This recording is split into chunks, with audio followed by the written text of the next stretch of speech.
So I'm going to tell you about this gentleman that I had the pleasure to meet at the International Film Festival that I went to in September in Stonington, Connecticut. And we are lucky enough to have him here today. The gentleman you're about to meet has dedicated his life to the protection of the most mysterious, most misunderstood, and most important guardians of our oceans. This whole assembly today is about the importance of sharks in our oceans and our whole entire ecosystem. He is a filmmaker, an author, and a conservationist with a passion for his mission. I'll let Bill tell you about that mission. Please give him a warm welcome, a very short, warm welcome, and then be silent so he can give you his message. Please welcome William McKeever.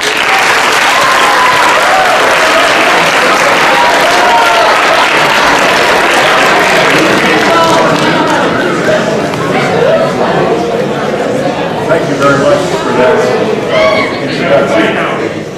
And it's always wonderful to talk about my favorite subject, sharks.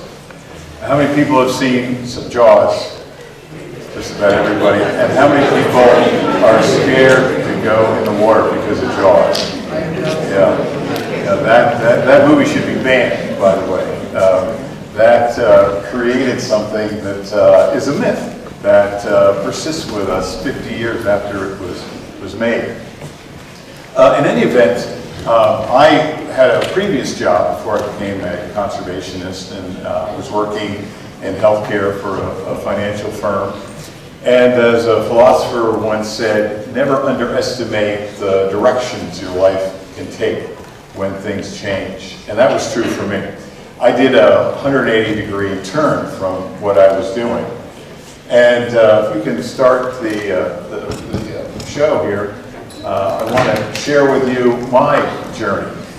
And it ended up producing a film as well as a book. And it all started when I was at a shark tournament. How many people know what a shark tournament is? A number of you. Yeah, these shark tournaments take place very close to here. And this is where fishermen go out to catch the biggest shark. They bring them back to the dock, they weigh them, and if you catch the biggest shark, you win a trophy and prize money. Now, what will happen at these events is that fishermen will gamble, and they'll put $10,000, $15,000 bet on the boat that catches the biggest shark. So the prize money can get up to $1 million. So the winner of, say, catching the biggest thresher will walk away that weekend with a check for $250,000. Not bad work for a weekend. Pretty good job for the fishermen. But for the sharks, it's a nightmare.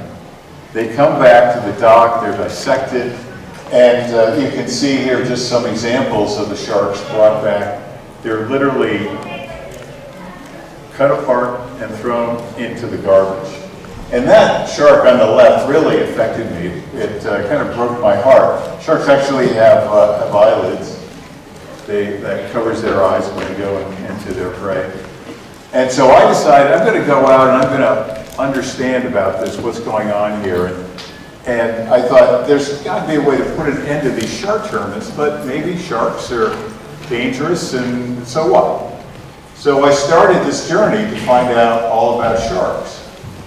And the first thing I decided to do was I'm going to interview some of the top shark scientists in the country and find out what's going on with sharks. And what's happened is that we are now living in a golden age of shark research. And when you woke up this morning for your shower, you probably didn't think about that. But there has been amazing advancements that have taken place over the last 10 years. And I'm just going to give you some examples, and it shows you, I think, some very interesting things about these animals. Now, this shark it's called a thresher shark. And it gets its name because its tail is like a thresher. That shark, that size can get to 20 feet, and half of its length is its tail. And scientists couldn't figure out why does it have such a long tail. Well, we just found the answer in this video. and see if you can figure out what it is.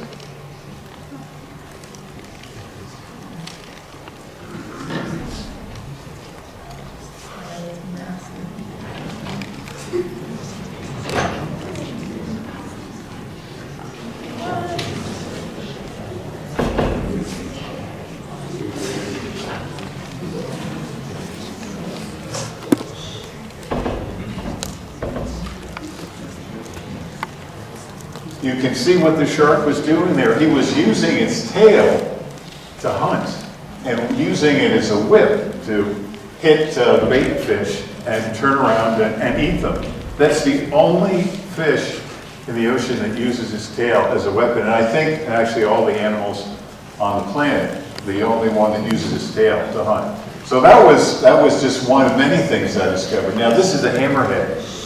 And people were wondering, well, why do they have that T-shaped head?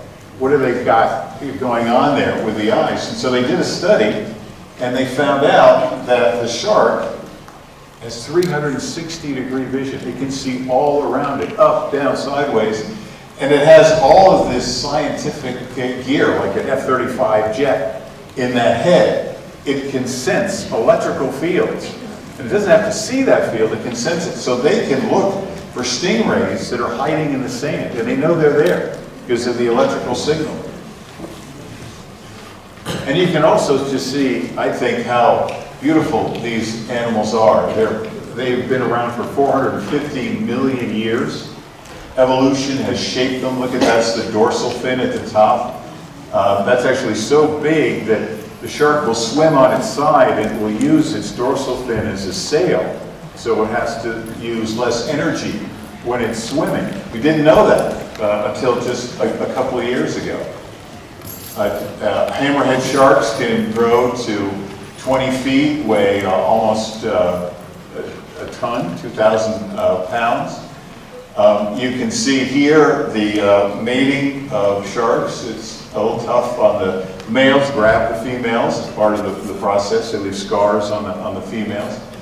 And these sharks have so many aspects in it, and we can discuss more of that later if you want. But that was another species that we just beginning to fully understand. When I was doing some research on this, I found that in a book just 20 years old, they said there are 350 species of sharks. Well, now we know there are 548 species of sharks, and just a couple of weeks ago, they found some new shark species in Indonesia. This looks like a bad Halloween costume, but these are sharks with razor sharp heads that go after their prey.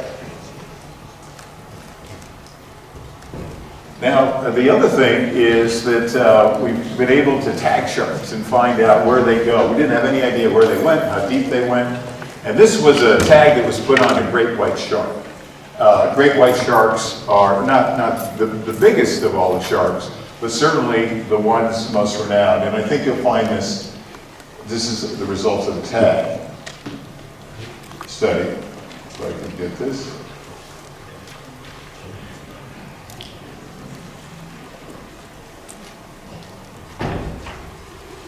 Acoustic tags recorded one of Mary Lee's actual dives.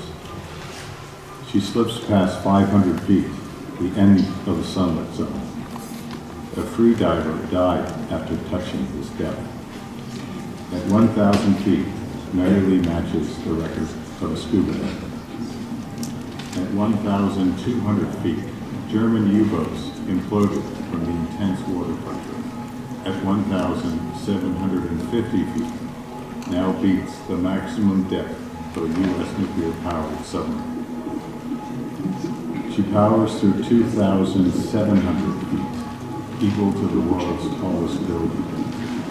Mary Lee has now bottomed out at 3,900 feet. Shark cartilage can withstand the water pressure. Why they dive to such depths is a mystery. Perhaps they feed on giant squid. The water is barely above freezing. So that was Mary Lee, which was a famous great white shark. We don't know what she's up to now, but hopefully she's still alive and out there. All right, so another aspect about sharks, the perception was that they were solitary animals, that they stuck to themselves, and now we're finding that's actually not true. These are two great whites in New Zealand that are called the brothers. And now we're seeing the sharks hang out together. And studies in the Bahamas that show that lemon sharks actually pair up on sex and age and travel together, and they're friends, and they go and hunt in the mangroves together. These great white sharks hunt together, they travel together. And what's unusual is that you can see the shark up at the top is exposing itself. Obviously, they have great trust in being together. Now, there's also a connection between humans and sharks, which was thought impossible. But now we've learned that, and I'm going to show you this video, and this is from a friend of mine, Christine Zanato, who's in the Bahamas, and she does amazing things with sharks and builds that connection with them on a personal level. And never liked to be touched. And then one day showed up and a wire coming out of her mouth. She actually accepted me to pet her. So I was like, I'm going in. So I opened and went in, grabbed the hook. Since that day, she's become the shark that loves to be touched the most. When I started with hooks, other sharks start showing up with hooks. I've become obsessed with these hooks. I do believe they communicate, and the shark necklaces The shark would come in to my stomach and just sit there, and I just pet her. You can feel the jaw open and it closing on your lap, which is one of the most beautiful things to feel. And what I try to make people understand is sharks are not a machine, they're not a monster. This is a living, feeling creature. A shark shows up with a hook that I can tell is very comfortable. My brain cannot focus. It's not that as soon as I can even try to remove the hook. It takes a long time to build the trust. Some hooks are very easy. Some of them require weeks.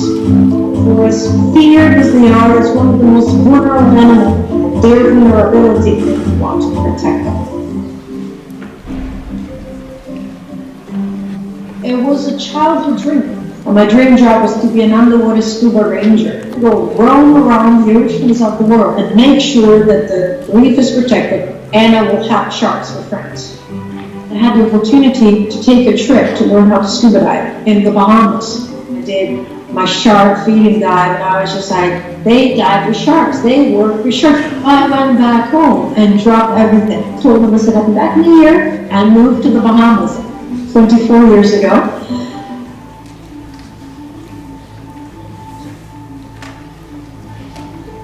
I built this relationship by watching and by changing as the sharks changed.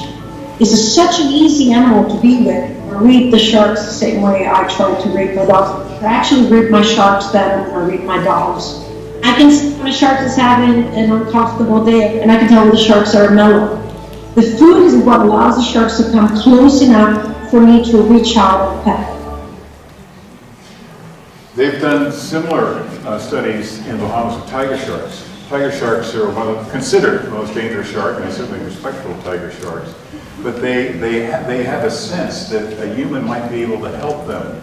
And so they come around to scuba divers seeking help with the hooks. Now, there were a lot of shark sightings, and many of you last summer probably have seen the news. The lead media loves to talk about sharks. And there are a couple of reasons why there are more shark sightings, and the most obvious one is that there are more sharks. And why is that? And it's because of this guy, menhaden. This is a bait fish. It is at the bottom of the food chain. You can see he doesn't have any teeth. They feed off of plankton. And they have been catching tons and tons of menhaden in these purse seine nets over here. You draw the net, close the school of menhaden in it, and take these fish out. Well, this is the food. This is sort of like the lunch sandwich you have for sharks, for tuna, for all the fish in the ocean, seabirds. And now the menhaden are back. And so that gives the species, the higher up the food chain, something to eat. So being at the bottom of the food chain, if we can keep that segment healthy, Everything at the top does well. The whales are now seen off of Long Island, and the seals, even off of Connecticut, are due to this. And then here is what's happening when the Menhaden schools come in close to shore. The sharks have an opportunity to feast on them.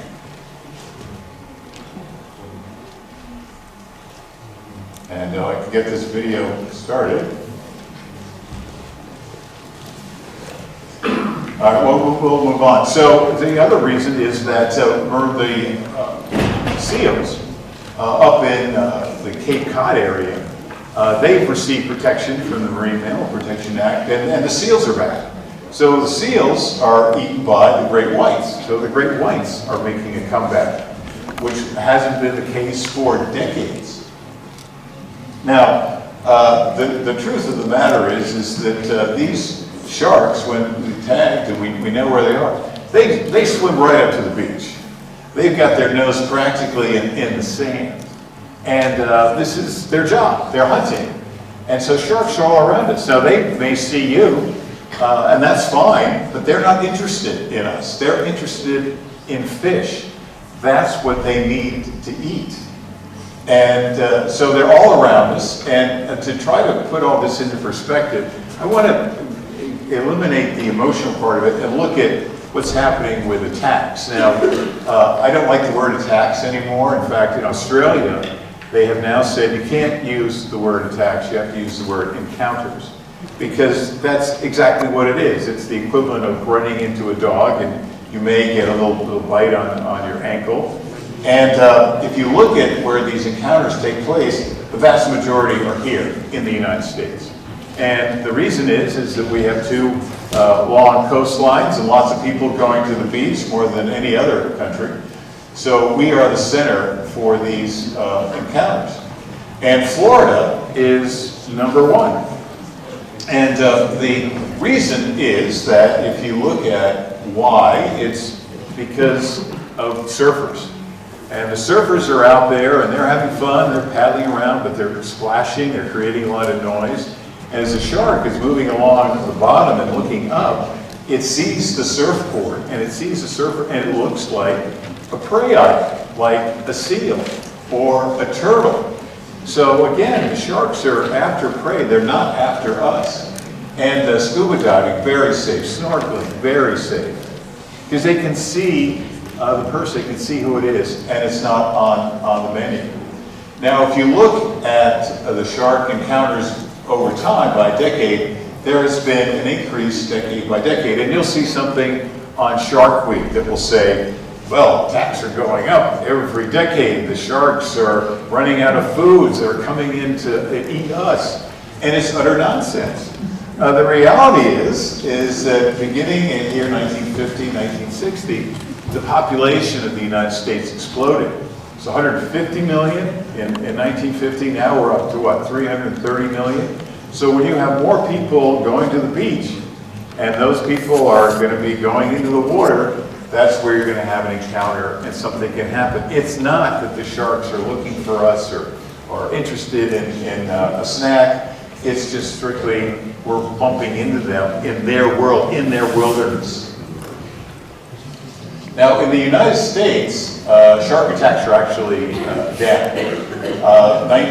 2019 and 41, they're dropped down to 31. Deaths, we average about half a death a year so far. Fingers crossed, no deaths this year. Worldwide deaths, that number bounces around a lot bit. And so the question is, well, why are attacks down if sightings are going up? And the answer is this guy. This is a black tip reef shark. Now, it's not at the very top. It's not an apex predator, apex being the absolute top, like a great white or a tiger shark. They're sort of in the middle, mesopredator, middle predator. And they have an interesting migration pattern. And historically, what these guys do is in the in the summer months, they stay up here in the Carolinas. And then in the winter time, they migrate. They go all the way down to the Florida Keys down here. And why do they do that? They do that because sharks are very sensitive to temperature, like us.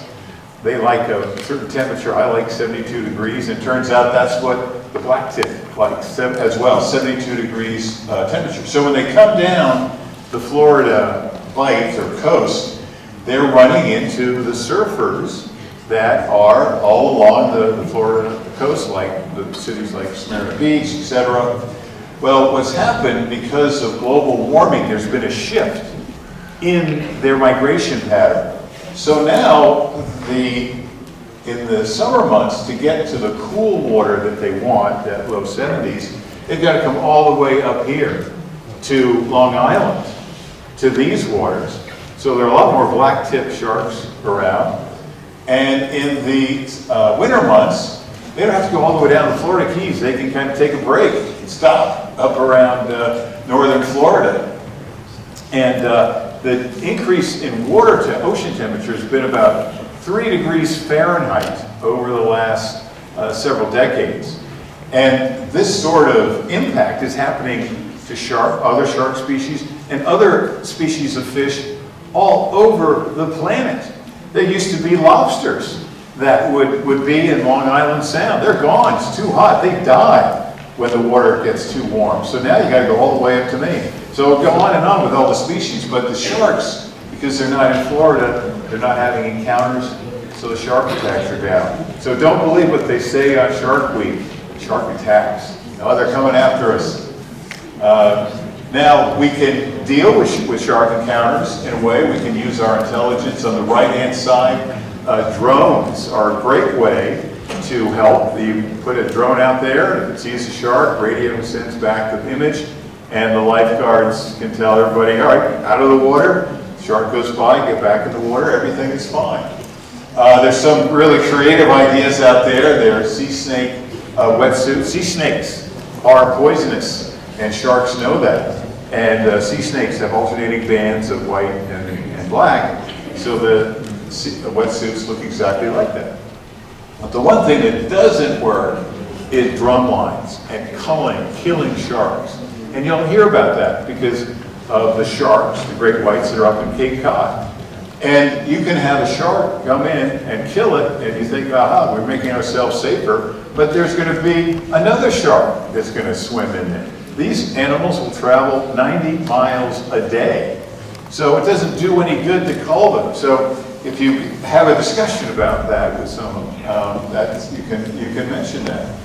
Now, the one thing that on my journey that really surprised me was sharks are crucial to the marine ecosystem. And we're just beginning to understand the interconnections of species in every ecosystem. And you may be familiar in Yellowstone with the wolves. They got rid of the wolves because they wanted a hunter's paradise. They were going to let the hunters go in there and take care of the deer populations. Well, it didn't work. In fact, Yellowstone started to crumble. They brought the wolves back, and the rivers started to flow straighter as a result. The same thing applies here in the ocean. The sharks are like the wolves under the sea. And in every one of these marine ecosystems, sharks play a crucial role. So we don't have time. We want to keep on schedule. So I'm just going to deal with one issue, and that's seagrass systems.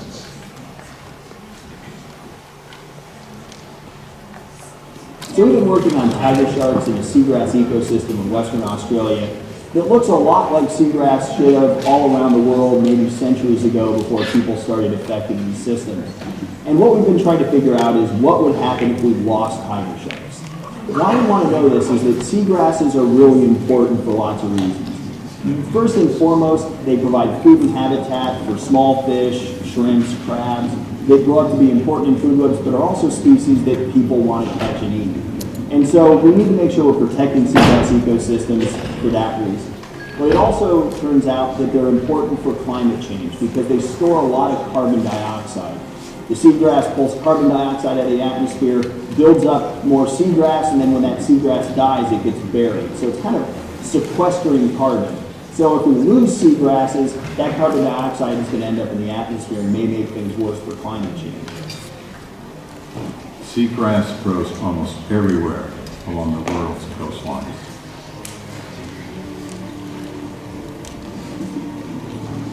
So what we've done is study tiger sharks and a lot of their prey, like dugongs, which are sea cows, and sea turtles. And those are the big grazers on seagrass.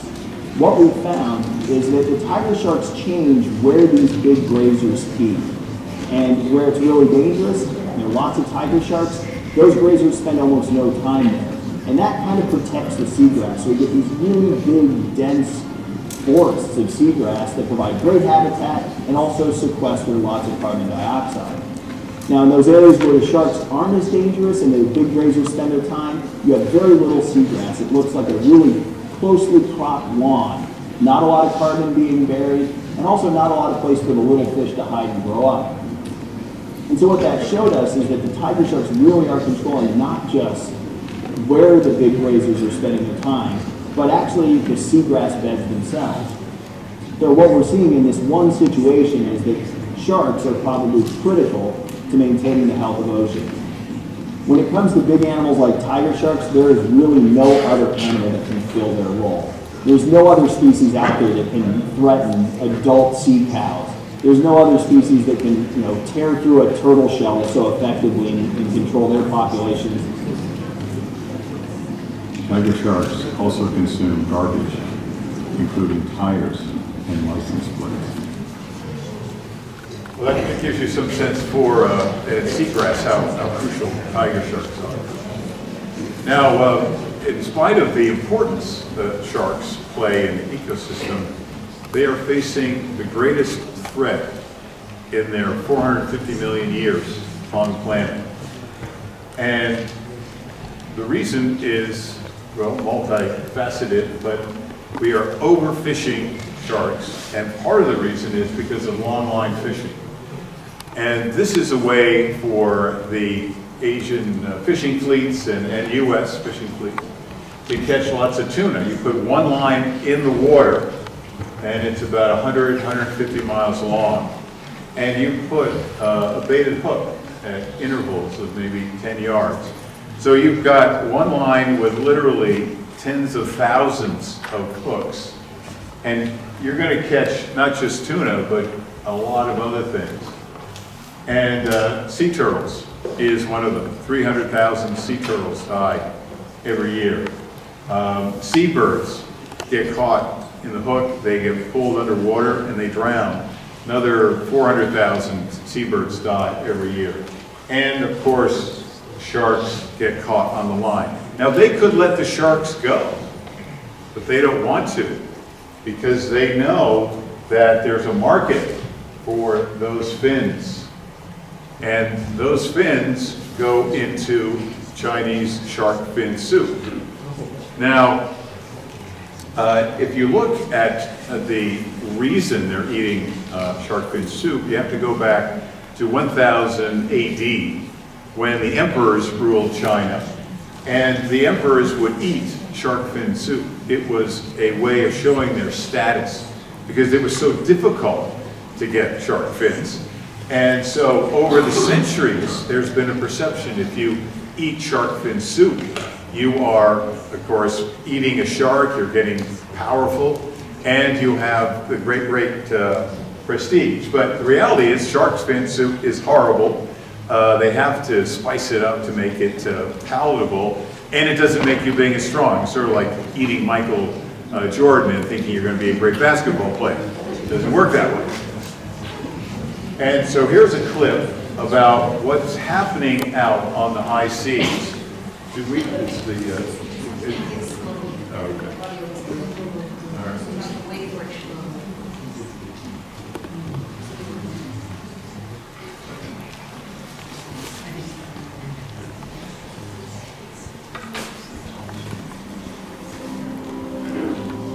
The crew of the Rainbow Warrior boards a fishing vessel to inspect their records.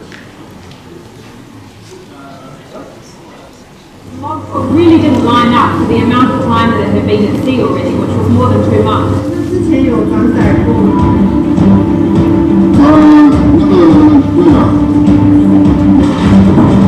There's only supposed to be 3 shots in total.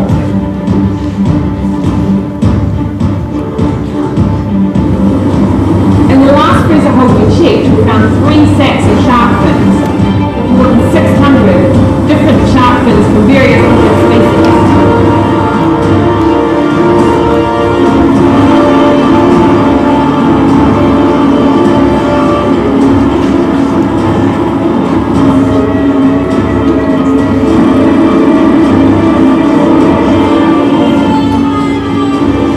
would be hacked apart, the fins chopped off and put in a hole, and the body of the shark would be dumped back overboard. And often that can still be alive at that point. And without its fin, it's simply going to die a painful and slow death in the ocean.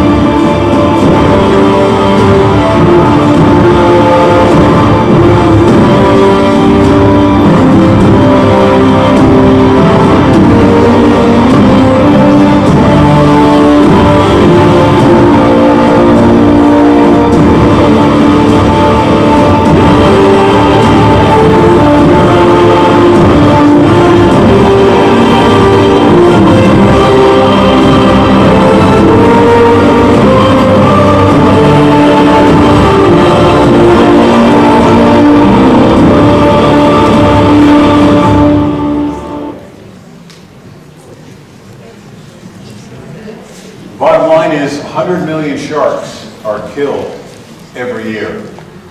70% of that goes for shark fin soup. But we do other things to hurt the shark population. The shark tournaments I mentioned, we don't do it in this country, but other countries will actually eat shark meat. Fish and chips, they'll have sharks in that. If you see on a health food store shark cartilage pills, I guess be very angry because there's a belief that sharks don't get cancer. So if you eat their cartilage, you won't get cancer. Utter nonsense. It's been debunked with the University of Texas studies. Sharks do get cancer. So when you see shark, so-called health products, it's bogus. They're playing on myth. And also some lipsticks will use the squalene as a kind of fatty substance in sharks. So cosmetics have sharks. And it's all about having people understand these things so that we stop doing these. Now, there are things that you can do, and it's not all doom and gloom. You can make a decision about the seafood that you eat. If you do want to eat canned tuna, in a canned tuna, for every 10 tuna caught, if 5 sharks are caught and killed, you may want to consider pole-caught tuna, which is where there is one fisherman with one pole. They're standing on a boat and they're catching one shark at a time, or sorry, one tuna at a time. And therefore, there's no bycatch. And eat sustainable seafood. Think about the food that you're eating so you're not contributing to the death of sharks. And the other thing that we need to do is our consciousness must change. We need to think about our connection with the environment and how important that is. And right now, I think one of the most important things we can do on the planet is to expand marine protected areas. Now, these dark spots are where no fishing can take place. And in those areas, the fish can congregate, they can breed, and those fish will grow and expand and leave the area, and they can be caught by fishermen in a sustainable way. We only have 3% of the world in marine protected areas. We need to have 30% of the oceans protected, and sooner the better. So with that, that was my journey, and it ended up being a film and a book, and you can follow me on Facebook and Instagram. My name is William McKeever Official, and the website for my nonprofit. And the book, Emperors of the Deep, The Shark, is available on Amazon and in bookstores. If they don't have it, they can obviously order it for you. And there's so many things that I'd love to talk to you about, but I can't. Particularly the importance of sharks in islands, in protecting coral reefs, in protecting open ocean systems. Sharks do it all for us. And if we want the oceans to survive, we have to have the sharks to survive. Because when you take the sharks out, the oceans will literally die. So, please spread the word. The book, as I said, Emperors of the Deep. I'm sending some copies on the way here that didn't arrive in time. It's my fault on that one, but they'll be available. So that makes a reading that you'll never forget when you find out what's going on the high seas. So with that, I want to thank you all for your attention. And do we have time for questions?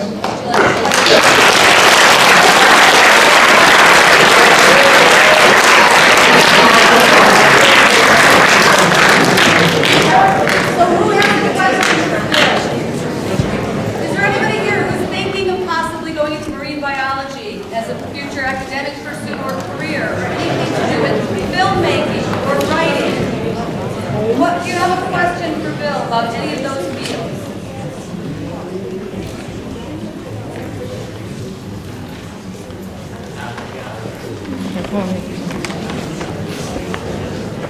Okay, so let's take a second here. I know we don't have a microphone. We don't have a microphone yet, but let's take a second. You have a really awesome opportunity. We want to thank our guest speaker here today, so give him one more round of applause.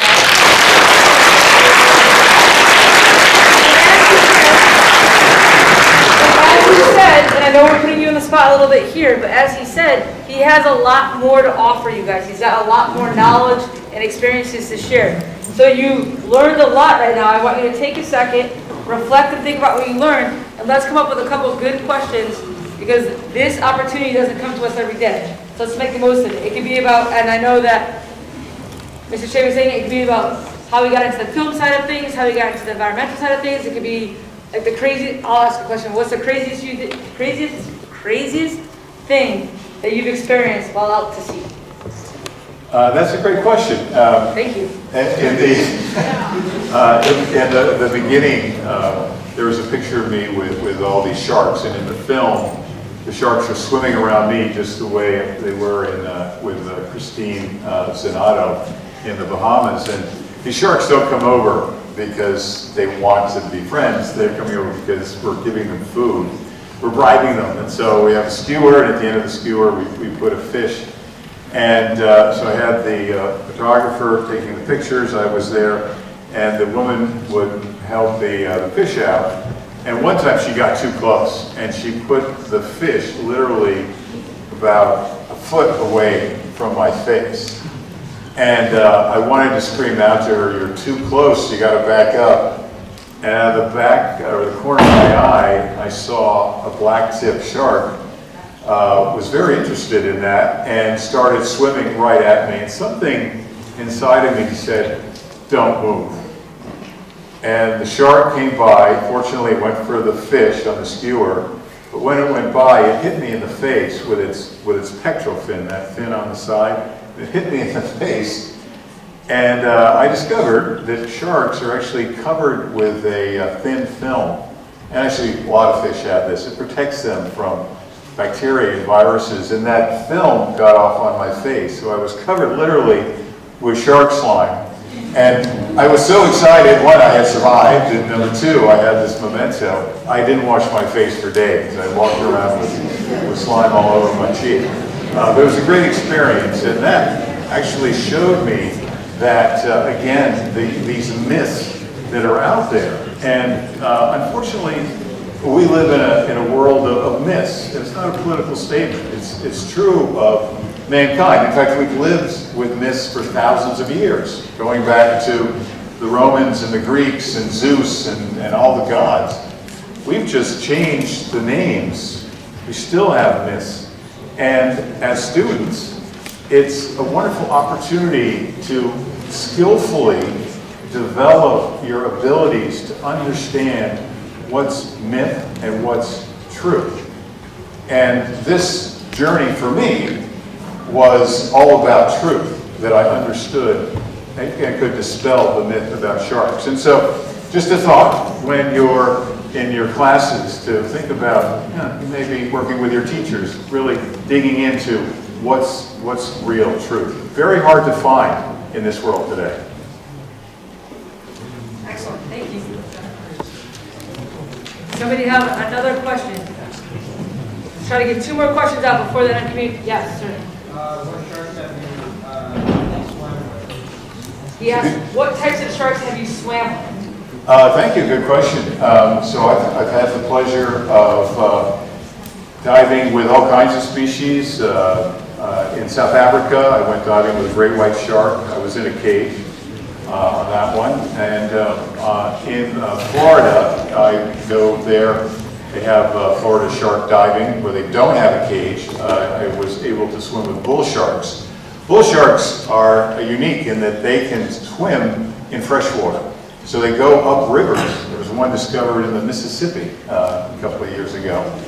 And, but they're big and they're strong, and they can be dangerous because they swim in that sort of middle ground between fresh and salt water, where the water is very murky.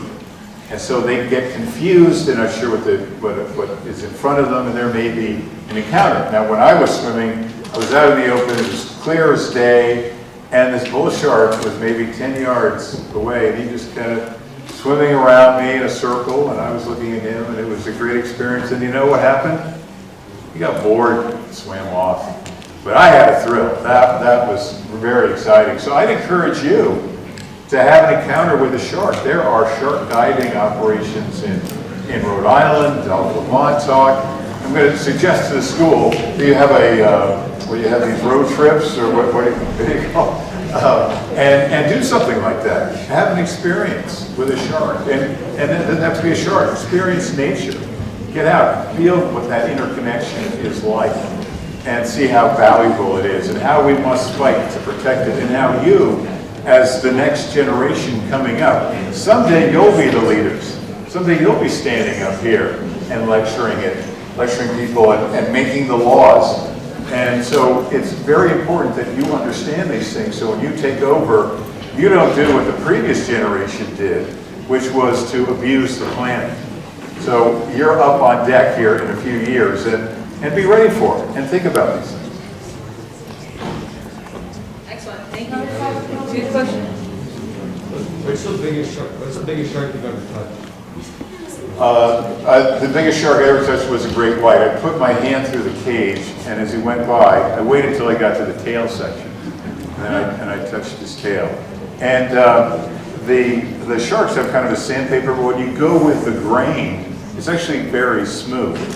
Now the biggest shark, the biggest fish in the ocean is a whale shark, as you may know. And they can get to be 35 feet and weigh a couple of tons. Unfortunately, I haven't touched a whale shark, but I want to. There are whale shark diving operations in Mexico, and so that's on my bucket list to do that. Can you domesticate a whale shark that keep as a pet? That's a great question. A gentleman asked, can you domesticate a shark? And people have tried to do that. And aquariums have thought, well, wouldn't it be great to have a great white shark in the aquarium? And so they'd go catch one, and what would happen is the great white would be in a tank, and they're used to traveling 100 miles a day. So they can't stand being confined. So they just rub their noses on the rims, and they ultimately die. Every great white in the aquarium has died. They tried it with blue sharks. They died, and you cannot domesticate these animals. Now there are sharks that are in aquariums, but these are low level in terms of the rank. Like a sand tiger, they're very docile sharks. They are not man-eaters at all. You really have to provoke these sharks to get them angry, and even then they don't have the teeth. So, long answer to your question. Yes, sir. What is like the shark slime made of? Again, we're a little trouble with the acoustics in here. Like the What is shark slime made out of? You know, that's a good question. I don't know. I can't say I'm going to rush back and find out, but I suspect that it's some kind of a fatty substance excreted in their skin. did it have like a smell to it?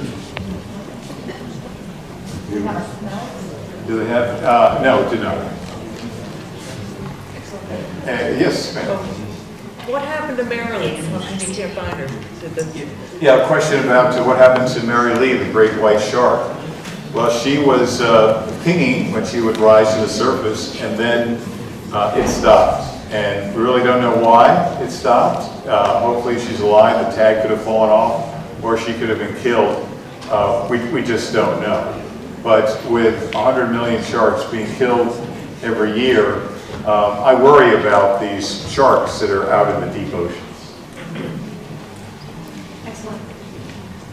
Thank you guys. Those were some really good questions. Very interesting. We have a couple of students who just want to say thank you. Go ahead. We have a gift from some of the students for you. Thank you for coming. Well, thank you very much.